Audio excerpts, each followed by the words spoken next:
వారు మనకు అనుగ్రహించినటువంటి తన మాటలను ధ్యానించడానికి దేవుడు చక్కటి కృపను మనకు అనుగ్రహించాడు. ఆయన నామానికి మహిమ కలుగును గాక. ఆమేన్. మత్తయి సువార్త 5వ అధ్యాయానికి మనం తెరుద్దాం. Matthew chapter 5. మత్తయి సువార్త 5వ అధ్యాయము 6వ అధ్యాయము 7వ అధ్యాయము ఈ 3 ప్రాముఖ్యమైనటువంటి అధ్యాయాలు అని మీకు జ్ఞాపకం చేస్తూ ఉన్నాను. This is the constitution of Christians, క్రైస్తవుల యొక్క చట్టము అన్నమాట. సో కాన్స్టిట్యూషన్ తెలుసు కదండి మాకు. 1956లో అంబేద్కర్ గారు రాసినటువంటి మరి కాన్స్టిట్యూషన్, యేసు ప్రభుల వారు మనకిచ్చినటువంటి కాన్స్టిట్యూషన్ ఎక్కడుందంటే 5, 6, 7 అధ్యాయాల్లో మత్తయి సువార్తలో మనకు కనబడుతుంది అన్నమాట. ఇది చాలా ప్రాముఖ్యమైనటువంటి అధ్యాయాలు. అనేక మంది దీనిని చదివి మరి ప్రేరేపించబడ్డారు. అనేక మంది ఈ యొక్క అధ్యాయాలలోను చదివిన తర్వాత వారి ఆత్మీయ జీవితాలు బలపరచబడ్డాయి. క్రైస్తవులు ఏ రీతిగా జీవించాలి, దేవుడు క్రైస్తవుల దగ్గర నుండి ఏమైతే కోరుకుంటున్నాడు అవన్నీ కూడా, ధర్మశాస్త్రమును ఎలా ఇంటర్ప్రిట్ చేయాలి, ధర్మశాస్త్రమును ఎలా అనువాదం చేయాలి, ఎలా దానిని అనుసరించాలి అనేది యేసు ప్రభుల వారు చాలా చక్కగా మనకు కొండ మీద ప్రసంగం ద్వారా మనకు నేర్పించారు. హల్లెలూయా. ఎంతమంది చదివారు 5, 6, 7 అధ్యాయాలు? చాలా మంది చదువుంటాం కదండి. 5, 6, 7వ అధ్యాయము చాలా చక్కటి మరి వర్తమానము. అది మనము అనుసరించినట్లయితే ఎంత బాగుంటుంది. మోహన్ దాస్ కరమ్చంద్ గాంధీ మనకు తెలుసు కదండి. ఎంకే గాంధీ గారు, మన జాతిపిత అయినటువంటి గాంధీ గారు ఈ యొక్క మత్తయి సువార్త 5వ అధ్యాయము ద్వారా ఎంతో ప్రేరేపించబడ్డారు. మీరు mkgandhi.org అనేటువంటి సైట్కి వెళ్ళి చూడండి. ఆయన మరి ఈ యొక్క యేసు ప్రభుల వారి యొక్క సిద్ధాంతాల ద్వారా, యేసుక్రీస్తు యొక్క బోధ ద్వారా ఎంతో ప్రభావితమై అహింస, సత్యాగ్రహ అనేటువంటి ఈ 2 కార్యాలను ప్రారంభించాడు. ఎందుకంటే యేసు ప్రభుల వారి యొక్క కొండ మీద యొక్క ప్రసంగం ద్వారా ఆయన ప్రేరేపించబడి ఈ యొక్క 2 మరి ఆయన స్టార్ట్ చేసి మన దేశం యొక్క స్వాతంత్రం కొరకు పోరాడినటువంటి గొప్ప మనిషి. ఆయన యొక్క ప్రేరేపణ ఎక్కడుందంటే యేసు ప్రభుల వారి యొక్క కొండ మీద ఉన్నటువంటి ప్రసంగం ద్వారా. హల్లెలూయా. అందులో అహింస అంటే హింసించకూడదు. యేసయ్య ఏం బోధించాడంటే, ఎవరైనా మిమ్మల్ని కొట్టినట్లయితే ఒక చెంప మీద కొడితే మీరేం చేయాలి, మరొక చెంపను చూపించాలి అని. గాంధీ గారు ఏం చేశారంటే, బ్రిటిష్ వారు కొట్టినప్పుడు ఆయన ఏమీ కూడా రిటర్న్గా చేయలేదు. దెబ్బ కొట్టినప్పుడు అలాగే ఉన్నాడు. వాళ్ళు కొట్టిన తర్వాత వీళ్ళు ఏమైనా పారిపోతాడా అని అనుకున్నారు, కానీ ఆయన పారిపోలేదు. అక్కడే ఉన్నాడు. కింద పడిపోయాడు, కానీ లేచి నిలబడి మరలా ముందుకు వెళ్ళాడు. అది ఎక్కడి నుంచి వచ్చిందంటే, ఆయనకు ఆ ఇన్స్పిరేషన్ ఎక్కడి నుంచి వచ్చిందంటే యేసయ్య దగ్గర నుంచి వచ్చింది. హల్లెలూయా, ప్రైజ్ ది లార్డ్. అలాగే సత్యాగ్రహ, ఉప్పు సత్యాగ్రహాన్ని స్టార్ట్ చేశాడు. సో ఉప్పు, యేసయ్య ఏమన్నాడంటే, మీరు లోకానికి ఏమై ఉన్నారు, ఉప్పు అయి ఉన్నారు. You are the salt of the earth. ఈ ఉప్పు అనేది ప్రశస్తమైనది అని ఆయన గుర్తించి, ఉప్పు అందరికి కూడా మరి స్వేచ్ఛగా దొరకాలి. ఎవరు కూడా ఉప్పు కోసం ఖర్చు పెట్టాల్సిన అవసరము లేదు. దీనికి పన్ను మనం వసూలు చేయకూడదని ఆయన ఏం చేశాడంటే, మరి ఆ సాల్ట్ సత్యాగ్రహ, ఉప్పు సత్యాగ్రహ అనేది స్టార్ట్ చేశారనమాట. హల్లెలూయా, ప్రైజ్ ది లార్డ్. ప్రియులారా, యేసు ప్రభుల వారి యొక్క ఈ యొక్క ప్రసంగము దేశాలను స్థాపించింది. Hallelujah. It started great kingdoms. గొప్ప రాజ్యాలు, గొప్ప దేశాలు యేసుక్రీస్తు యొక్క సిద్ధాంతాల ద్వారా, యేసుక్రీస్తు యొక్క బోధ ద్వారా మరి ప్రారంభించబడి వారి చట్టాలు మరి వారు దీని మీద ఆధారం చేసుకున్నారు. హల్లెలూయా. మొదటి వచనము మనం చూద్దాం. 5వ అధ్యాయం 1వ వచనం. ఆయన జనసమూహములను చూచి, యేసు ప్రభుల వారు ఆయన దగ్గరికి జన సమూహాలు వస్తున్నాయి. జన సమూహాలు వస్తూ ఉన్నప్పుడు వారిని చూస్తూ ఉన్నాడు. వారిని చూసి ఏం చేశాడంట, ఒక కొండ మీదకి ఎక్కి కొండ ఎక్కి కూర్చుండగా, అక్కడ కొండ ఎక్కి కూర్చుండగా ఆయన శిష్యులు ఆయన యొద్దకు వచ్చిరి. ఆయన శిష్యులు ఆయన యొద్దకు, అందరూ కూడా జాగ్రత్త గమనించాలి. యేసు ప్రభుల వారు ప్రజల్ని చూసినప్పుడు ఆయనకు 3 విషయాలు చేసేవాడు. ప్రజలను చూసినప్పుడు ప్రాముఖ్యంగా కనికరముతో నిండిపోయేవాడు. He used to be filled with compassion. తన హృదయములో కనికరం నిండిపోయేది. ఎందుకంటే ప్రజలు చూసినప్పుడు వాళ్ళు ఎలా ఉన్నారంట, కాపరి లేనటువంటి గొర్రెల వలె వారు చెదిరిపోయి ఉన్నారని చూస్తూ ఉన్నాడు. వారికి బోధించేవారు ఎవరు లేరు. బోధకులు ఉన్నారు, ఆ యొక్క ప్రధాన యాజకులు ఉన్నారు, ఫరిసేయులు ఉన్నారు, సద్దూకీయులు ఉన్నారు, కానీ అందరూ కూడా దొంగలే. అందరూ కూడా మరి దేవుని మార్గంలో నడిపించేవారు కాదు. వారి సొంత పనులు చేసుకుంటూ వారి సొంత మార్గంలో నడిపించాలని ఆశపడినటువంటి వారంతే. వారందరినీ చూసినప్పుడు, ప్రజలను చూసినప్పుడు యేసయ్య కనికరముతో నిండిపోయాడు. హల్లెలూయా. ప్రియులారా, ఈరోజు కూడా యేసయ్య తన ప్రజలను, తన సంఘాన్ని చూస్తూ ఉన్నప్పుడు, సంఘాన్ని చూసినప్పుడు ఏమవుతుంది? ఆయన హృదయము కదిరిపోతుంది. Hallelujah. My church needs to be fed. నా సంఘం ఏమవ్వాలి? బలపరచబడాలి. నా సంఘం ఏమవ్వాలి? నడిపించబడాలి. నా సంఘం ఏమవ్వాలి? వారు సరైనటువంటి మార్గములో నడవాలి అని ఆయన హృదయము ఇప్పుడు కూడా ఆయన హృదయం కొట్టుకుంటా ఉంది. హల్లెలూయా. ఆ రోజుల్లో ఆయన కనికరపడి ఏం చేసేవాడు తెలుసా? వారిని ముట్టి స్వస్థపరిచేవాడు. హల్లెలూయా. వారి రోగాలను బాగు చేసేవాడు. వారు ఆకలిగా ఉన్నప్పుడు వారి ఆకలిని తీర్చేవాడు. వారికి ఏం చేయాలో తెలియనప్పుడు వారికి దగ్గర చేర్చుకొని వారికి బోధించేవాడు. హల్లెలూయా. ప్రియులారా, యేసు ప్రభుల వారు మంచి కాపరి. ఏమై ఉన్నారు? ఆయన మంచి కాపరి. మంచి కాపరి కనుక ఆయన ప్రజల కొరకు ఆశపడుతున్నాడు, ప్రజలను నడిపించాలని ఆశపడుతున్నాడు. తన పరిశుద్ధాత్మను మనకిచ్చాడు. సంఘ నాయకులు, సంఘ కాపరులను ఆయన ఇచ్చాడు, బోధకులను ఇచ్చాడు. ఎందుకంటే ప్రజలను నడిపించడానికి సంఘాన్ని ప్రేమిస్తున్నాడు కనుక సంఘాన్ని నడిపించాలని ఆయన ఆశపడుతున్నాడు. హల్లెలూయా. దేవుని నామానికి మహిమ కలుగునుగా. ప్రియులారా, యేసు ప్రభుల వారు సంఘాన్ని ఎంతో ప్రేమిస్తూ ఉన్నారని నాకు అర్థమైంది. హల్లెలూయా. అందుకే సంఘాన్ని నడిపించడానికి ఒకళ్ళు నిలబెట్టిస్తున్నాడు. రెండవది ఏంటంటే సంఘాన్ని నడిపించేటువంటి నాయకుడు కూడా కరెక్ట్గా ఉండాలని ఆశపడుతున్నాడు ఆయన. హల్లెలూయా.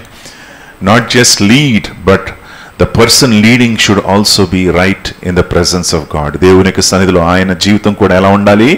కరెక్ట్గా ఉండాలి అని దేవుడు ఆశపడుతున్నాడు. కనుక పిల్లారా, యేసు ప్రభుల వారు 5వ అధ్యాయము 1వ వచనము 2వ వచనమును మనం చదివినప్పుడు కొండ మీదకి ఎక్కి ఆయన తన నోరు తెరిచి ఉందా 2వ వచనంలో? అప్పుడు ఆయన నోరు తెరిచి ఈలాగు బోధింపసాగెను. ఎందుకు అలా రాయబడింది? నోరు తెరిచి. అంటే నోరు తెరవకుండా ఎవరైనా మాట్లాడతారా? లేదు కదా. అందరూ కూడా నోరు తెరిచే మాట్లాడాలి. కానీ ఇక్కడ స్పష్టంగా 2వ వచనంలో ఏముందంటే, హీ ఓపెన్డ్ హిస్ మౌత్. తన నోరును తెరిచి ఆయన ఈ మాటలను, ఈ అమూల్యమైన, ఈ ప్రశస్తమైన జీవితాలను మార్చేటువంటి ఈ మాటలని ఆయన చెప్పడం ప్రారంభించాడు. హల్లెలూయా. ప్రియులారా, అనేక సంవత్సరాల క్రిందట, అనేక వేల సంవత్సరాల క్రిందట మరొక వ్యక్తి కొండ మీదకి ఎక్కాడు. ఆయన పేరు మోషే. ఎవరండి ఆయన? మోషే కొండ మీదకి ఎక్కినప్పుడు దేవుడు కొండ మీద అగ్ని ద్వారా దిగి, అగ్నిలో నుండి దేవుడు ఆయన ప్రజలతో మాట్లాడాడు. హల్లెలూయా. ఇక్కడ యేసు ప్రభుల వారు కొండ మీదకి ఎక్కి ప్రసంగం చేస్తూ ఉన్నప్పుడు యేసు ప్రభుల వారు గురించి మోషే ఏమన్నాడంటే, నాలాంటి ప్రవక్త మరొక్కరు వస్తారు. హల్లెలూయా. నాలాంటి ప్రవక్త ఒకతను వస్తాడు. ఆయన మాటల్ని మీరేం చేయాలి? వినాలి. ఆయన మాటలు 5, 6, 7 అధ్యాయాలు ఆ యొక్క చాప్టర్స్లో ఉన్నాయి. మనం చదివి దాని గురించి మనం నేర్చుకోబోతున్నాం. ఇందులో దేవుని హృదయం ఏంటో మనకు అర్థమవుతుంది. What is the heart of God? దేవుని హృదయం ఎలాంటిది? దేవుని యొక్క హృదయ స్పందన ఏంటి? దేవుడు ఆయన ఏ రీతిగా చూస్తా ఉన్నాడు? మనిషి వలె ఆయన ఉన్నాడా? మనిషి ఆలోచించినట్లుగా ఆలోచిస్తున్నాడు దేవుడు అనేది మనకి ఇక్కడ అర్థమవుతుంది. ప్రియులారా, మొట్టమొదటిగా మనం 3వ వచనం నుండి మనం చదువుకుంటూ వెళ్లే ముందు 13వ వచనాన్ని ఒక్కసారి మనం చదువుదాం. మీరు లోకమునకు ఉప్పై ఉన్నారు. మీరు ఏమై ఉన్నారు? లోకమునకు ఉప్పై ఉన్నారు. ఉప్పు నిస్సారమైతే అది దేని వలన సారము పొందును? అది బయట పారవేయబడి మనుషుల చేత త్రొక్కబడుటకే గాని మరి దేనికిని పనికిరాదు. మీరు ఉప్పును చూశారు కదండి. మన అందరం కూడా ఏం చూసాం? ఉప్పును చూసాం. ఉప్పు బహుశా మనకు కిరాణా వస్తువుల్లో అన్నిటికంటే తక్కువైనటువంటి వస్తువు ఏంటి? సాల్ట్ అనుకోవచ్చు, అవునండి కదా. ఉప్పు కిరాణా మరియు సామగ్రిలన్నింటిలో కూడా చాలా తక్కువగా ఉంది. ఈ తక్కువగా ఉన్నటువంటి ఈ ఉప్పు కూడా దాని విలువ అన్నిటికంటే ఎక్కువ. అవునండి, though it is the cheapest, అది చీప్గా ఉన్నా సరే అది అన్నిటికంటే విలువైనది. అన్నిటికంటే ఒకవేళ అది మీరు వండేటువంటి అంత పెద్ద బిర్యానీ వండినా సరే దాంట్లో ఏం కావాలి? ఈ చీప్ ఉప్పు కావాలి. హల్లెలూయా. తక్కువగా ఉన్నటువంటి ఈ పదార్థం కావాలి. ఎందుకంటే అందులో ఏముంది? సారం ఉంది. ఆ ఉప్పులో ఏముంది? రుచి ఉంది. ఆ ఉప్పులో ఏముంది? శ్రేష్టమైనటువంటి గుణలక్షణాలు అందులో ఉన్నాయి. హల్లెలూయా. అది ఒక్కసారి వేసినప్పుడు అప్పటి వరకు ఇది వద్దు అనుకున్నటువంటి నువ్వు ఏం చేస్తావంటే అది వేసిన తర్వాత ఏం చేస్తావు? ఆ వంటను తింటావు. కనుక ప్రియులారా, క్రైస్తవులు లోకానికి ఏమై ఉన్నారు?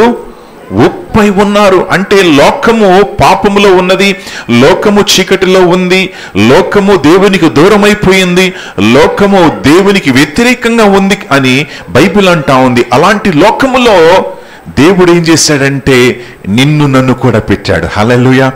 ఆయన ఏమంటున్నాడంటే, అమ్మా నువ్వు ఉప్పు అయి ఉన్నావు, బ్రదర్ నువ్వు లోకానికి ఉప్పు అయి ఉన్నావు అంటున్నాడు దేవుడు. హల్లెలూయా. అంటే నీవు లేకుండా లోకము మరి లోకానికి రుచి అనేది లేదు, నీవు లేకుండా లోకానికి మరి ఆ వెలుగు అనేది లేదు అని దేవుడు అంటున్నాడు. హల్లెలూయా. ప్రియులారా, 13వ వచనంలో ఏమంటున్నాడంటే, ఒకవేళ ఉప్పు దాని యొక్క సారమును కోరిపోయినట్లయితే, నిస్సారముగా మారిపోయినట్లయితే ఏం చేయాలంట? దాన్ని బయట పారవేయాలి, బయట పారవేయాలి. ప్రియులారా, క్రైస్తవులుగా మనము ఎప్పుడు కూడా మన రుచిని కోల్పోకూడదు. హల్లెలూయా. అందరూ చెప్పండి, రుచిని కోల్పోకూడదు. మీరు భోంచలేదు అనుకుంటా, లేకపోతే ఆకలిగా ఉన్నట్టున్నారు. ఇంకా గట్టి చెప్పండి, రుచిని కోల్పోకూడదు. We should not lose our taste. మన రుచిని మనము కోల్పోకూడదు. మన యొక్క జీవితాల ద్వారా ప్రజలు ఆశీర్వదించబడాలి. హల్లెలూయా. మన నడవడిక ద్వారా ప్రజలు దీవించబడాలి.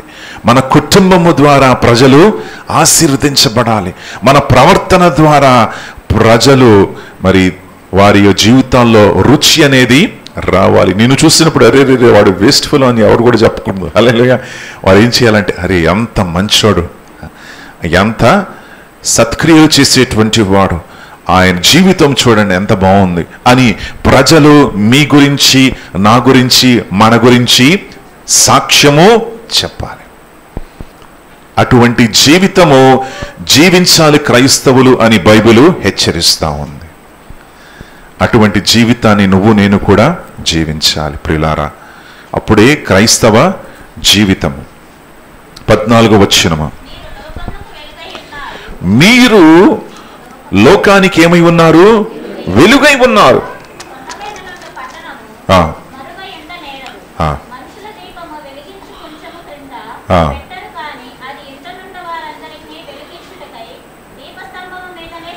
ఇప్పుడు మనకు దీపస్తంభం మనకు లేదు, కొంచెము లేదు. మరి ఆ రోజుల్లో దీపస్తంభం ఉండేది. ఈ రోజుల్లో మనం ఇంటికి వచ్చినప్పుడు ఒక స్విచ్ ఆన్ చేస్తాం అంతే కదా.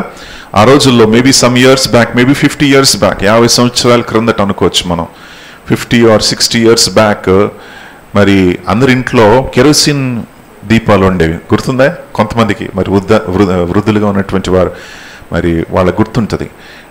ఇంట్లో కెరోసిన్ ల్యాంప్స్ ఉండేదన్నమాట. మరి మా పేరెంట్స్, మై ఫాదర్ ఏం చెప్పేవారంటే, బయట కరెంటు స్తంభాలు ఉండేది ఆ టైంలో. ఫస్ట్ లైట్ బయటకు వచ్చింది, కరెంట్ స్తంభాలకు వచ్చింది. సో వీళ్ళు ఏం చేసేవారంటే బుక్స్ పట్టుకెళ్ళి ఎక్కడికి తీసుకెళ్ళేవాళ్ళు? కరెంటు స్తంభాల దగ్గర కూర్చొని చదివేవారంట బుక్కులు పెట్టుకొని. హల్లెలూయా. ఇప్పుడు మన వాళ్ళకి టీవీ పెట్టి, అరే బాబు కూర్చోరా నాన్న, నీకు లైట్ వేస్తాను, నీకు ఫ్యాన్ వేస్తాను, నీకు ఏం కావాలో అన్నీ తీసుకొచ్చి పెడతాను, నువ్వు కూర్చొని కొంచెం చదువుకోరా బాబు అంటే వీడు చదవడే కదా. ఆ రోజుల్లో వాళ్ళు ఎంత ఇంట్రెస్ట్ అంటే బుక్కులు పట్టుకెళ్ళి ఆ కరెంటు స్తంభాల దగ్గర కూర్చొని చదువుకునేవాళ్ళు. Hallelujah. So you are the light of the world. మీరు లోకానికి ఏమై ఉన్నారు? వెలుగై ఉన్నారు. ఈ వెలుగు ఏం చేయాలంట? ప్రకాశించాలి. ఏమవ్వాలి? ప్రకాశించాలి. బల్బులో అనేక వాట్లు ఉంటాయి కదా. ఒకటి 5 వాట్స్, 10 వాట్స్, 20 వాట్స్, 100 వాట్స్ కూడా ఉంటాయి. ఈ రోజులో ఎల్ఈడి బల్బులు వచ్చేసాయి, కానీ ముందు ఈ రౌండ్ బల్బుల్లో వాట్స్ ఉండేవన్నమాట. సో మనము దేవుని కోసం ప్రకాశించాలంటే మనలో ఉన్నటువంటి ఆ ఫిలమెంట్ అనేది బలంగా ఉండాలి. బలహీనమైనటువంటి ఫిలమెంట్ ఉంటే దేవుని కోసం మనం వెలిగించబడము. కనుక దేవుని కోసం బలంగా మనం ఉన్నట్లయితే ఆయన మనం చక్కగా ప్రకాశించగలము. బైబిల్ ఏముంటుందంటే, మనము ఈ యొక్క ఆ రోజుల్లో ఈ దీపాలను వారు ముట్టించి పైన పెట్టేవారు. ఎవరైనా దీపాన్ని ముట్టించి కింద పెడితే ఏం చెప్పేవాళ్ళు? నవ్వేవాళ్ళు. అరే ఎందుకురా నువ్వు దీపాన్ని ముట్టి ఏం చేస్తున్నావు? మంచం కింద ఎందుకు పెడుతున్నావు? మంచం కింద ఎవరైనా ఉన్నారా? లేరు. దీపాన్ని ముట్టించి ఆ యొక్క బాస్కెట్ కింద ఎందుకు పెడుతున్నావు? ఎవరైనా అక్కడ ఉన్నారా? లేరు. నీ దీపాన్ని ముట్టించిన తర్వాత నువ్వు పైన పెట్టాలి దాన్ని. హల్లెలూయా. ప్రియులారా, పరిశుద్ధాత్మ దేవుడు ఏం చేశాడంటే నీ దీపాన్ని నా దీపాన్ని వెలిగించాడు. హల్లెలూయా. దీపం అంటే మన ఆత్మ. దీపం అంటే ఏంటండి? మనలో ఉన్న ఆత్మీయ మనిషిని వెలిగించాడు దేవుడు. ఎలా వెలిగించాడు? రక్షణ ద్వారా వెలిగించబడ్డాడు. హల్లెలూయా. రక్షణను పొందుకున్నావు, నువ్వు వెలిగించబడ్డావు. దేవుని కోసం నువ్వు వెలుగుతూ ఉండాలి. కనుక నీ దీపం ఏమై ఉండాలి? It should burn bright. నీ దీపం ఇవ్వాలి, చక్కగా వెలిగించి చక్కగా దేవుని కోసం నువ్వు ప్రకాశించాలి. ఏది ఎక్కడ మనం అసలు కనపడడమా కదా? దేవుని కోసం ప్రకాశించడం ఏంటి? మన ఇంట్లోనే మనం ప్రకాశించట్లేదు కదా. మనం క్రీస్తు కొరకు బలంగా ప్రకాశించాలి. అంటే క్రీస్తు వలె మనం జీవించాలి. 16వ వచనంలో క్లియర్ గా రాయబడింది. మనుషులు మీ సత్క్రియలను చూచి. మనుషులు ఏం చేయాలంట? నీ క్రియలు చూడాలి. అందరూ చెప్పండి, క్రియలు. క్రియలు చూడాలి. మనుష్యులు నీ క్రియలు చూసి ఎవరిని మహిమపరచాలి? పరలోకమందున్న మీ తండ్రిని మహిమపరచును. తండ్రిని వారు మహిమపరచాలి. హల్లెలూయా. తండ్రి దేవుడు మహిమపరచబడాలి. కనుక తండ్రిని దేవుడు ఎలా మహిమపరచబడతాడు? మన క్రియల ద్వారా మహిమపరచబడుతున్నాడు. ప్రియులారా, మన క్రియలు దేవునికి మహిమకరంగా ఉన్నాయా? అసలు క్రియలు ఉన్నాయా మనలో? అసలు నిజంగా మనం క్రీస్తు కొరకు జీవిస్తున్నామా? క్రీస్తు కొరకు సాక్షిగా మనం ఉంటున్నామా? క్రీస్తు యొక్క క్రియలు మనలో కనబడుతున్నాయా? ఎవరికైనా మనం సాక్ష్యం చెప్తున్నామా? ఎవరినైనా మనము మరి పోషిస్తున్నామా? ఎవరినైనా బలపరుస్తున్నామా? ఎవరినైనా ఆశీర్దిస్తున్నామా? ఎవరినైనా నడిపిస్తున్నామా? మనము జాగ్రత్తగా మన జీవితాలు మనం పరీక్షించుకోవాలి. ప్రియులారా, యేసు ప్రభుల వారు మనకు హెచ్చరించినటువంటి మాటలు ఏంటంటే, మన క్రియలు ఆయన సన్నిధిలో చాలా ప్రాముఖ్యమైనవి. ఎందుకంటే చూడండమ్మా, మత్తయి సువార్త 6వ అధ్యాయములో 4వ వచనము. అట్లయితే రహస్యమందు చూచు నీ తండ్రి, రహస్యమందు చూచు నీ తండ్రి నీకు ప్రతిఫలం ఇచ్చును. నీకు ప్రతిఫలము ఇచ్చును. 18వ వచనము చివరి భాగం. అప్పుడు రహస్యమందు చూచుచున్న నీ తండ్రి, రహస్యమందు చూచుచున్న నీ తండ్రి నీకు ప్రతిఫలం ఇచ్చును. నీకు ప్రతిఫలం ఇచ్చును. అందరు చెప్పండి, రహస్యమందు చూచుచున్న తండ్రి నీకు ప్రతిఫలము ఇచ్చును. తండ్రి ఎక్కడ చూస్తున్నాడంట? రహస్యమందు. He is observing you. నిన్ను గమనిస్తున్నాడు తండ్రి. నీ ప్రవర్తనను గమనిస్తున్నాడు, నీ నడవడికను గమనిస్తున్నాడు. నీవు ఏ రీతిగా జీవిస్తున్నావో, నీ కార్యాలు ఎలాగున్నాయో, నీ ధర్మ కార్యాలు ఎలాగున్నాయో, నీ సత్క్రియలు ఎలాగున్నాయో రహస్యమందు తండ్రి సమస్తమును ఏం చేస్తున్నాడు? గమనిస్తున్నాడు. వై? ఎందుకంటే he wants to bless you. Hallelujah. నిన్ను దీవించాలని ఆశపడుతున్నాడు, నీకు ప్రతిఫలం ఇవ్వాలని ఆశపడుతున్నాడు. అందుకే ఈ ఉపవాస ప్రార్థనప్పుడు ఆయన ఏం చేస్తున్నాడు చూడండమ్మా, 6వ అధ్యాయములో కూడా నీవు ప్రార్థన చేయనప్పుడు 16వ వచనం, మీరు ఉపవాసము చేయనప్పుడు వేషధారుల వలె దుఃఖముఖులై ఉండకుడి. వేషధారుల వలె దుఃఖముఖములై ఉండకండి. ఆ రోజుల్లో మరి ఉపవాసం అంటే ఓ పెద్ద ఫ్యాషన్ అన్నమాట. మన మందిరంలో ఉపవాసం అనేది ఫ్యాషన్ కానే కాదు. హల్లెలూయా. ఏదో మనం ప్రతిసారి పెట్టుకుంటున్నాం అంటే ఇది కొత్త ఫ్యాషన్ అని అనుకోకండి. This is to train your spiritual life. నీ ఆత్మీయ జీవితానికి ఇది ఒక క్రమశిక్షణ. ఏంటిది? ఇది డిసిప్లిన్. హల్లెలూయా. క్రమశిక్షణ మీకు కావాలి. క్రమశిక్షణ మనకు ఎంతో అవసరము. సచిన్ టెండూల్కర్ మీకు తెలుసండి, గ్రేటెస్ట్ బ్యాట్స్మెన్ అంటారు, చాలా గొప్ప మరి క్రికెటర్ అన్నమాట. ఆయన ఉన్నటువంటి గొప్పతనం ఏంటంటే ఆయన రిటైర్ అయ్యేంత వరకు ప్రతి దినము మిస్ అవ్వకుండా 6 గంటలకి ఉదయకాలమే ఆయన ఎక్కడ కనిపించేవాడు? గ్రౌండ్లో కనిపించేవాడు, ప్రాక్టీస్ చేస్తూ ఉండేవాడు. ప్రతిరోజు మ్యాచ్ ఉన్నా మ్యాచ్ లేకపోయినా, వర్షం వచ్చినా వర్షం రాకపోయినా, ఏ రోజైనా సరే ఆయనను కలవాలంటే ఎక్కడికి వెళ్తావు? ఉదయకాలం 6 గంటలకే ఆయన గ్రౌండ్లో ప్రాక్టీస్ చేస్తూ ఉండేవాడు. హల్లెలూయా. సో ప్రియులారా, సో హీఈస్ ద గ్రేటెస్ట్. ఆయన క్రమశిక్షణ కలిగినటువంటి వాడై ఉన్నాడు కనుక ఆ క్రమశిక్షణ ద్వారా తన జీవితాన్ని చక్కబెట్టుకున్నాడు. నువ్వు నేను కూడా ఉపవాసము ద్వారా మన జీవితాలు మనం ఏం చేస్తున్నాం? చక్కబెట్టుకుంటున్నాం.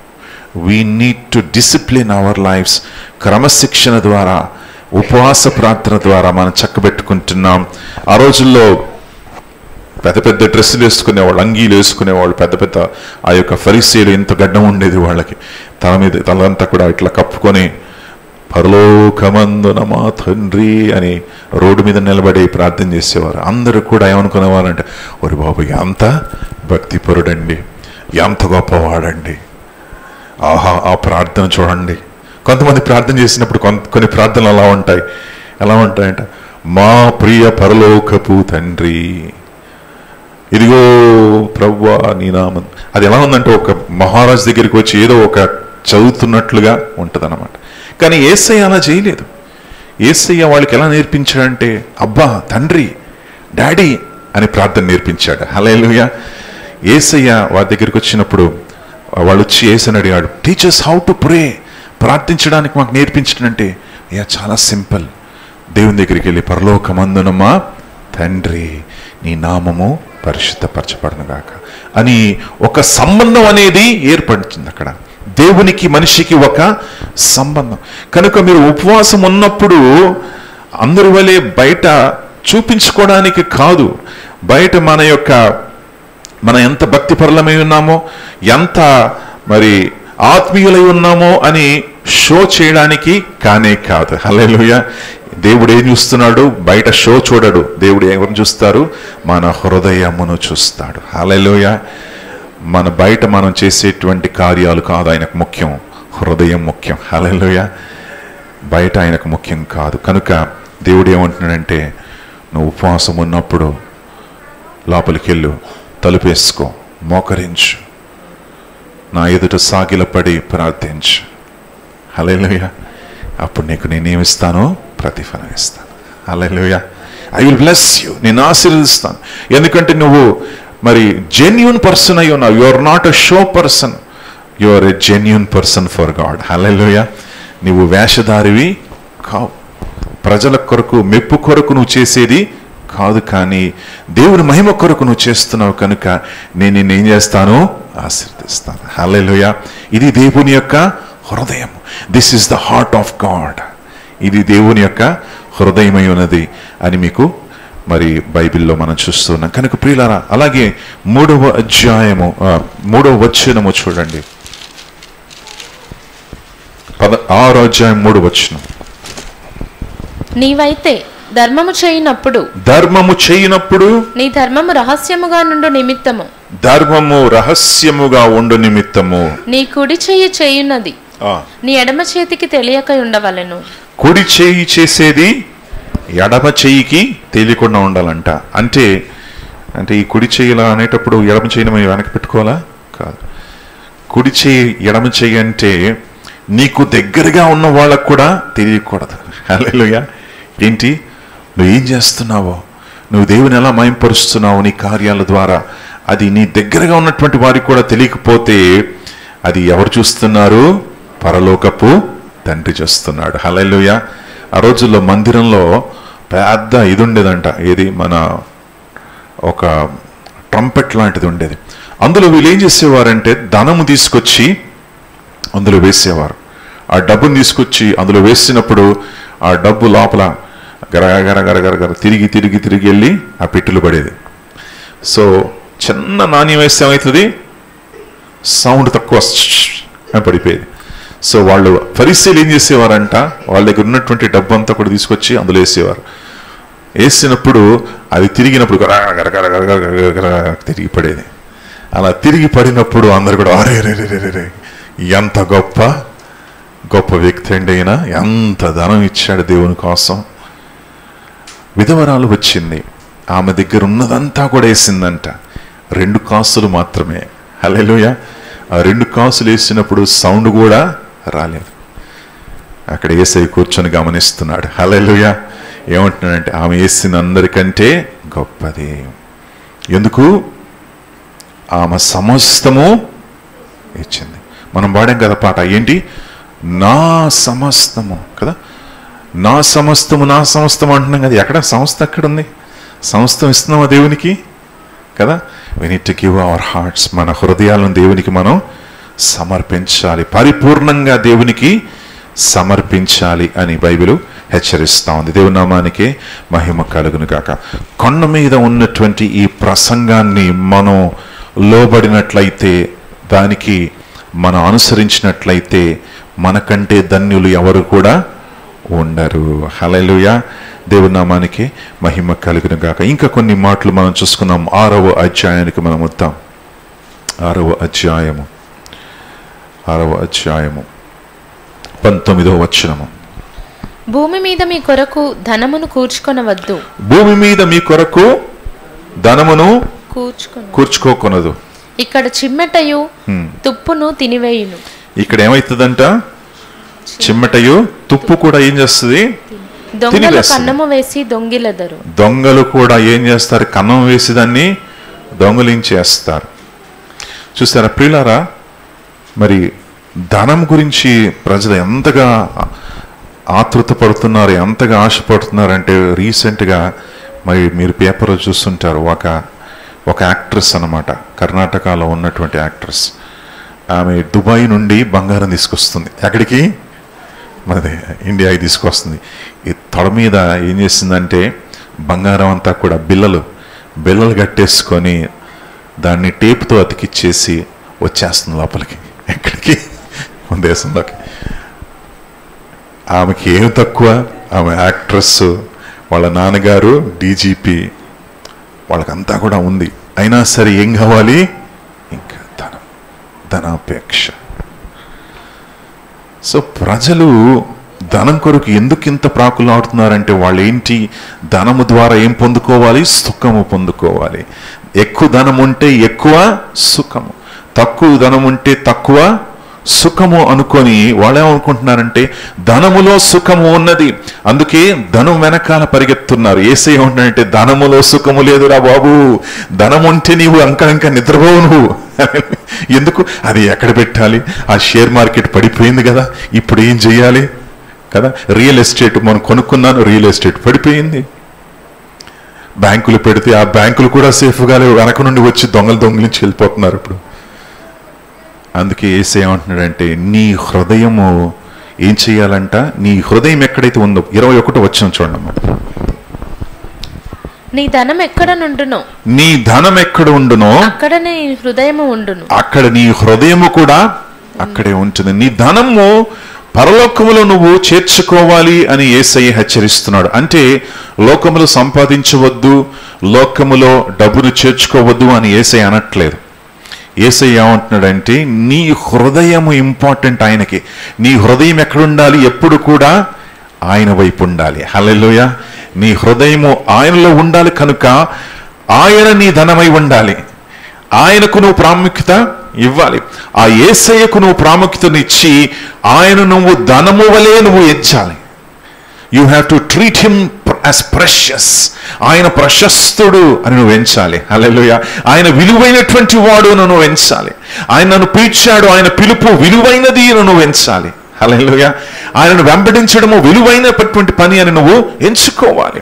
ఆయన సన్నిధిలో రావడం అనేది ఒక ప్రాముఖ్యమైనటువంటి పని అని నువ్వు ఎంచాలి. అప్పుడు నీ హృదయం ఎక్కడుంది? ఆయన దగ్గర ఉంది. Hallelujah. God is not interested in your money. నీ డబ్బులో దేవునికి ఆశ లేదు. ఆయనకి ఏం కావాలి? నీ హృదయము కావాలి. Hallelujah. He wants you and your heart. నీ హృదయం ఆయనకు ప్రాముఖ్యము కనుక నీ హృదయములో ఆయన ఉన్నాడా అనేది నువ్వు ఎదురు చూడాలి. దేవుని నామానికి మహిమ కలుగును గాక. ఇది దేవుని హృదయం, ఇది ప్రభు యొక్క హృదయం అని మనకు అర్థమవుతా ఉంది. దేవుని నామానికి మహిమ కలుగును గాక. ప్రియులారా, ఈ యొక్క మత్తయి సువార్త 5వ అధ్యాయము 38వ వచనము. కంటికి కన్ను పంటికి పళ్ళు అని చెప్పబడిన మాట మీరు విన్నారు కదా. కంటికి కన్ను, పంటికి పన్ను. పాత నిబంధనలో దేవుడు ఏం చెప్పాడంటే కంటికి కన్ను పంటికి పన్ను అంటే ఒకవేళ అది కరెక్ట్ జడ్జ్మెంట్ అనమాట. మీరు జడ్జ్మెంట్కి వెళ్ళినట్లయితే జడ్జి ఎలా జడ్జ్ చేస్తాడంటే నువ్వు ఏదైతే నేరం చేసావో ఆ నేరానికి కరెక్ట్ నువ్వేం చేయాలి,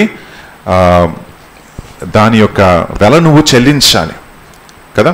ఆ వెల కరెక్ట్గా ఉండాలి. సమానంగా లేకపోతే అది సరైనటువంటి తీర్పు కాదు.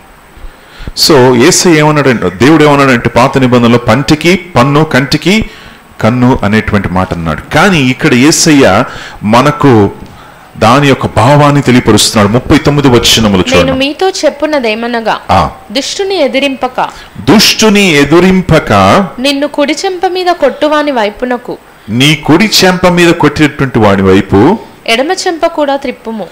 ఎడమ చెంప కూడా త్రిప్పుము అంటే ఒకవేళ ఎవరైనా నీకు తప్పు చేసినట్లయితే వెంటనే మనకేమొచ్చేస్తుంది? కోపం కదా. ఇఫ్ సంబడి హర్ట్స్ అస్, ఎవరైనా మనల్ని గాయపరిచినట్లయితే, మనకున్నటువంటి అహమును గాయపరిచినట్లయితే, మన విల్ని గాయపరిచినట్లయితే, లేక వారు మనకు ఏదైనా ఫాల్స్ చేసినట్లయితే స్వాభావికంగా అందరిలో కూడా వచ్చేటువంటిది ఏంటంటే కోపము. కోపం వచ్చేస్తుంది. యేసయ్య ఏమంటున్నాడంటే anger is not the solution. కోపం అనేది సమాధానము, దాని జవాబు అనేది కోపము కాదు. జవాబు ఏంటంటే ఒక చెంప మీద కొడితే మరొక చెంపను చూపించాలి. హల్లెలూయా. ఒక యూట్యూబ్లో రీల్ ఒకటి చూశాను. అందులో ఏంటంటే ఒక అతను ట్రైన్లో బస్సు తెలీదు, అందులో ఆయన సువార్తను ప్రకటిస్తూ ఉన్నాడు. సువార్తను ప్రకటిస్తూ ఉన్నప్పుడు ఒక వ్యక్తి అక్కడ కూర్చుని, రే ఆపేసే, నువ్వు ఆపకపోతే నేను కొడతానని చెప్పాడు. ఇతను ఆపకుండా మరి ప్రకటిస్తున్నాడు, చెప్తున్నాడు. ఇక్కడ ఇండియా దేశం కాదు, వేరే దేశం. చెప్తూనే ఉన్నాడు, దేవుడు నిన్ను ప్రేమిస్తూ ఉన్నాడు, God loves you, God cares for you, God will do mighty things for you. ఇట్లా చెప్తూ ఉంటే ఆయన లేచి ఒక్క దెబ్బిచ్చాడు. ఎక్కడ? చెంప మీద. అందరూ కూడా ఆశ్చర్యపడ్డారు. ప్లీజ్ కామ్ డౌన్, కూర్చో అంటే అక్కడ ఉన్నటువంటి ప్రసంగికుడు ఏం చేశాడంటే, బాబు come get up, this is also there, ఈ చెంప కూడా ఉంది, ఇక్కడ కూడా కొట్టు అని చెప్పాడు. కొట్టినప్పుడు అలా అన్నప్పుడు వెంటనే ఆయన కింద కుమిలిపోయాడు వ్యక్తి. ఆయన మరి కరిగిపోయి ఆయన అలాగే వచ్చి హద్దుకొని కన్నీరు కారుస్తున్నాడు. నేను దేవుని నమ్ముకున్నాను, కానీ నా జీవితంలో ఎన్నో సమస్యలు వచ్చాయి, ఎన్నో కష్టాలు నాకు వచ్చాయి. కానీ అందుకే నేను దేవుని విడిచిపెట్టేసి దేవునికి దూరంగా నేను జీవిస్తున్నాను. అందుకే నువ్వు వాక్యం చెప్పేటప్పుడు నేను కోపగించుకొని నిన్ను కొట్టాను. ఆయన అన్నాడు, దేవుడు నిన్ను ప్రేమిస్తున్నాడు సహోదరుడా, మరలా దేవుడు నిన్ను ఆహ్వానిస్తున్నాడు. హల్లెలూయా. మరలా దేవుడు నిన్ను ఆహ్వానించి నిన్ను రక్షించాలని, నీ జీవితాన్ని మార్చాలని ఆశపడుతున్నాడు అన్నప్పుడు ఆ కుమారుడు, ఆ యవనస్తుడు రక్షణ పొందుకొని దేవుని మార్గంలో నడిచాడు. హల్లెలూయా. ప్రియులారా, when you follow the teachings of Christ, క్రీస్తు యొక్క బోధన నువ్వు అనుసరించినట్లయితే ఈ లోకము మారిపోతుంది. హల్లెలూయా. ఈ లోకము క్రీస్తు యొక్క బోధన చూసి వారు ఆశ్చర్యపడిపోతారని బైబిలు సెలవిస్తూ ఉంది. దేవుని నామానికి మహిమ కలుగును గాక. మత్తయి సువార్త 6వ అధ్యాయము కొద్దాం మనం. మత్తయి సువార్త 6వ అధ్యాయము 25వ వచనం. అందువలన నేను మీతో చెప్పున్నదేమనగా, ఏమి తిందుమో ఏమి త్రాగుదుమో అని మీ ప్రాణమును గూర్చి అయినను, ఏమి ధరించుకొందుమో అని మీ దేహమును గూర్చి అయినను చింతింపకుడి.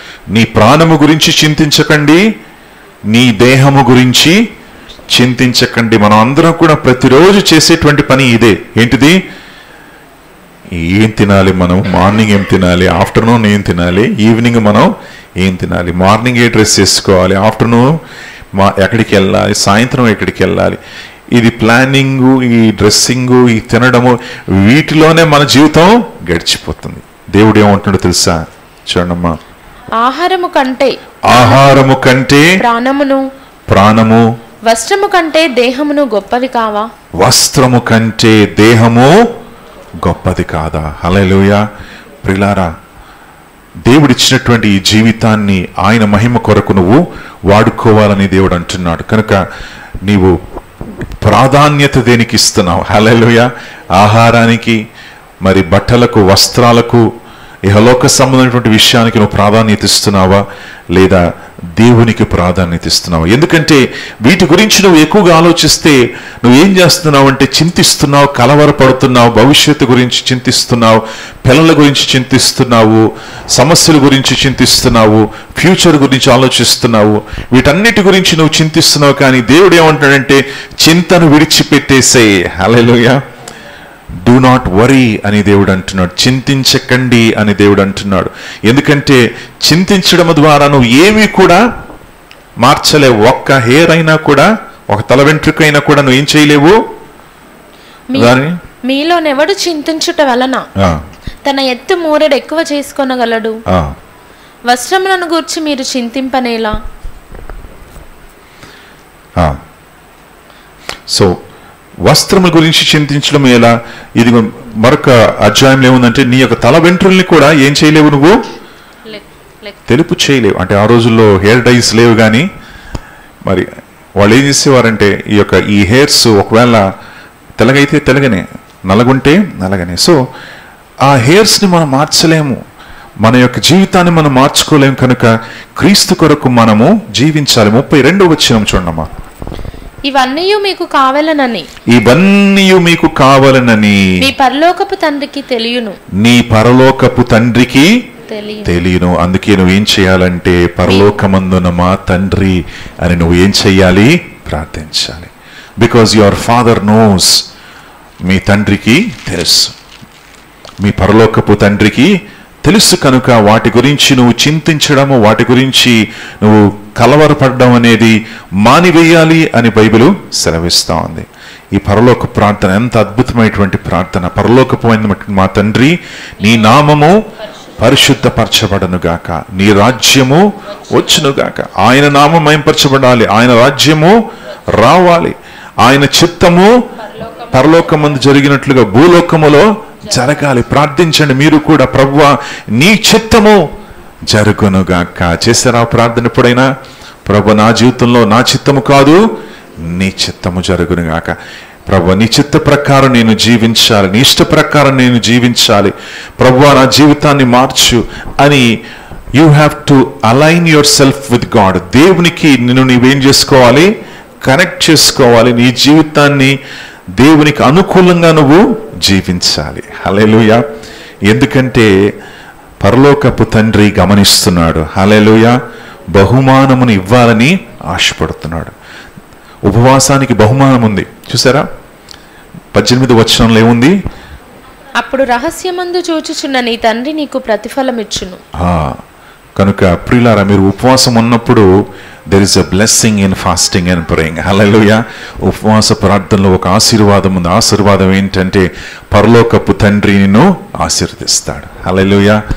So there is a blessing there. అలాగే నువ్వు దేవుని కోసం కార్యాలు చేసినప్పుడు అందులో ఒక ఆశీర్వాదము ఉన్నది. 4వ వచనములో ఆశీర్వాదము నీకు ఉన్నది. పరలోకపు తండ్రిని గమనిస్తున్నాడు. 6వ వచనములో పరలోకపు తండ్రి గమనిస్తున్నాడు, నీకు బహుమానమును ఇస్తాడు. హల్లెలూయా. దానికోసం మనం ప్రాకులాడాలి, దానికోసం మనం ఆశపడాలి. పరలోకపు తండ్రి మనకు ఇచ్చేటువంటి బహుమానము కొరకు మనము ఎదురు చూడాలి. ప్రియులారా, ఆ పరలోకపు తండ్రి ఇచ్చేటువంటి బహుమానం పరలోకంలో కాదు, ఈ భూలోకంలో ఆశీర్వదిస్తాడు ఆయన. హల్లెలూయా. ఈ భూలోకంలో దీవిస్తాడు. ఈ భూలోకంలో ఉన్నప్పుడే నీకు ఆశీర్వాదము, దీవెన పరలోకపు తండ్రి నీకు ఇవ్వగలడు. కనుక నీవు ఎలా జీవించాలంటే పరలోకపు తండ్రి గమనిస్తున్నాడని నువ్వు జీవించాలి. పరలోకపు తండ్రి నాకు బహుమానం ఇస్తాడని జీవించాలి. నేను దేవుని యొక్క వాక్యానుసారంగా నేను మరి జీవిస్తాను, నువ్వు జీవించాలి. అటువంటి జీవితాలు మనం కలిగి ఉండాలి ప్రియులారా. 7వ అధ్యాయము 7వ వచనాన్ని మనం చూద్దాం. మాథ్యూ చాప్టర్ 7 అడుగుడి మీకు ఇయ్యబడును, వెదకుడి మీకు దొరకును, తట్టుడి మీకు తీయబడును.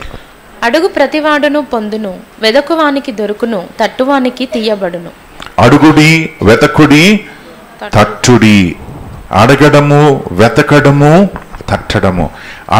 అడిగినప్పుడు ఒక వ్యక్తిని అడుగుతున్నావు, వెతుకుతున్నప్పుడు నువ్వు వెళ్ళి వెతుకుతూ ఉన్నావు. తట్టేటప్పుడు అవతల వ్యక్తి నీ యొక్క చప్పుటికి ఆయన ఏం చేస్తాడు, ద్వారాన్ని తెరుస్తాడని నువ్వు ఆశపడుతున్నావు. ఆస్క్, సీక్, నాక్. ఏంటండి? ఆస్క్, సీక్, నాక్. అడగండి, వెతకండి, తట్టండి. హల్లెలూయా. ప్రియులారా, యేసయ్య మనకు చూపించినటువంటి మార్గం ఇదే. అడగడము, వెతకడము, తట్టడము. ఈ ఉపవాస ప్రార్థనలో 40 days ఫాస్టింగ్ ప్రేయర్స్లో ప్లీజ్ ఆస్క్, దేవుడిని అడగండి. హల్లెలూయా. ఆయన అంటున్నాడు, అడగండి నేను నీకు ఇస్తాను, వెతకండి మీకు దొరుకుతుంది, తట్టండి మీకు తీయబడుతుంది. కనుక ప్రియులారా, ఆస్క్ ద లార్డ్, అడగండి ప్రభువుని, ప్రభువా ఇది నాకు కావాలి. నువ్వు ఏదైతే ఆశపడుతున్నావో దానికోసం నువ్వు ఏం చేయాలి? వెతకాలి. నీవు ఎక్కడైతే వెళ్ళాలని ఆశపడుతున్నావో, ఏ లెవెల్కి అయితే నువ్వు వెళ్ళాలని ఆశపడుతున్నావో ఆ ద్వారం దగ్గరికి వెళ్ళి నువ్వేం చేయాలి? తట్టాలి. హల్లెలూయా. వెతకడము, తట్టడము, అడగడం అనేది చాలా ప్రాముఖ్యము. దేవుణ్ణి మనం అడుగుతున్నాం. దేవుని అడిగిన తర్వాత మనం నెక్స్ట్ చేయాల్సినటువంటి పని ఏంటంటే, దేవుడు ఇస్తాడు కనుక దాన్ని నువ్వు ఏం చేయాలి? వెతకాలి. వెతుకుతూ ఉన్నప్పుడు కొన్నిసార్లు నువ్వు ఏం చెయ్యాలంటే ఆ యొక్క నువ్వేదైతే అడుగుతున్నావో అది ద్వారం అవతల ఉంది కనుక నువ్వు అక్కడికి వెళ్ళి ఏం చేయాలి? తట్టాలి. ఉదాహరణకి వివాహం చేసుకోవాలని ఆశపడుతున్నావు, నువ్వు ప్రార్థిస్తున్నావు, ప్రభువా నాకేం కావాలి? నేను వివాహము చేసుకోవాలి. వివాహం చేసుకుంటున్నావు, అడుగుతున్నావు, కానీ వివాహంలో జరుగుతుంది. నువ్వు వెళ్ళి ఒకరిని వెతకాలి కదా. నువ్వు వెళ్ళి ఒక వ్యక్తిని నువ్వు చూడాలి. చూసిన తర్వాత నువ్వు వెళ్ళి ఏం చేయాలి? వాళ్ళని అడగాలి. సో నాట్ ఓన్లీ ఆస్కింగ్, అడగడం మాత్రమే కాదు, మనకేం కావాలి? అడిగిన తర్వాత వెతకాలి, వెతికిన తర్వాత తట్టాలి. అడగడము, వెతకడము, తట్టడములో మనకు జవాబు అనేది వస్తుంది. హల్లెలూయా. ప్రియులారా, మీరు అడిగిన తర్వాత మీరు వెళ్ళి వెతకండి, వెతికిన తర్వాత వెళ్ళి తట్టండి. మీరు ఏదైతే కోరుకుంటున్నారో అది మీకు దొరుకుతుందని బైబిల్ సెలవిస్తూ ఉంది. ఆస్క్, నాక్, సీక్ అండ్ నాక్. ఎవ్రీవన్, 8వ వచనం, అడుగు ప్రతివానికి దొరుకును, తట్టు ప్రతివానికి తీయబడును, వెతుకువానికి దొరుకును, తట్టువానికి తీయబడును. Everyone will receive, everyone will get. ప్రతి ఒక్కరికి దొరుకును. కనుక ప్రియులారా, మీరు అడగండి, వెతకండి, మరి తట్టండి. దేవుడు మీకు ద్వారములు తీసి ఆయన మీకు చక్కటి మార్గంలో మిమ్మల్ని నడిపిస్తాడు. హల్లెలూయా. దేవుడి నామానికి మహిమ కలుగును గాక. ఇంటికి వెళ్ళిన తర్వాత మత్తయి సువార్త 5, 6, 7వ అధ్యాయాలు మీరు చదువుకొని రండి. చదువుకున్న తర్వాత ఇక్కడికి వచ్చిన తర్వాత ఒకవేళ అవకాశం ఉంటే మీరు మరి ఈ 3 అధ్యాయాల్లో మీరు ఏం నేర్చుకున్నారో, దేవుడు మీకు ఏం నేర్పించాడో అది ఒక్కసారి మీరు చెప్తే బాగుంటుంది. ఎలా దేవుడు మిమ్మల్ని బలపరిచాడు అనేది మనం వచ్చే వారం మనం వినొచ్చు. కనుక దిస్ ఇస్ వెరీ ఇంపార్టెంట్. ఈ ప్రాముఖ్యమైనటువంటి ఈ 3 అధ్యాయాలు మనం చదివిన తర్వాత మనము దేవుని యొక్క నడిపింపుతో మనము ముందుకెళ్ళాలి. ఆయన పరిశుద్ధ నామానికి మహిమ కలుగును గాక. ప్రార్థన చేద్దాం. అందరూ కూడా ఏకీభవించి ప్రార్థనలు ఏకీభవించండి. పరిశుద్ధుడా యేసయ్య స్తోత్రాలు. ఈ యొక్క మధ్యాహ్న సమయము తండ్రి, అడగండి, వెతకండి, తట్టండి అని ప్రభువా మీరు మమ్మల్ని పిలుస్తున్నారు. అడగడము, వెతకడము, తట్టడము ఎంత ప్రాముఖ్యంగా ప్రభు మేము చూసి ఉన్నాం తండ్రి. అలాగే తండ్రి, పరలోకపు తండ్రి మమ్మల్ని గమనిస్తున్నాడు అని ప్రభువా మేము చూస్తున్నాం. ప్రభువా తండ్రి, నీ హృదయం ఎలాంటిదో మాకు అర్థమవుతా ఉంది. ప్రభువా ఇదిగో తండ్రి, నీవు ఎలా నీ బిడ్డల్ని ప్రభు ఆశీర్వదించాలని ఆశపడుతున్నావు తండ్రి మేము చూస్తున్నాము నాయన. ఇదిగో తండ్రి, నీ బిడ్డల్ని దీవించండి.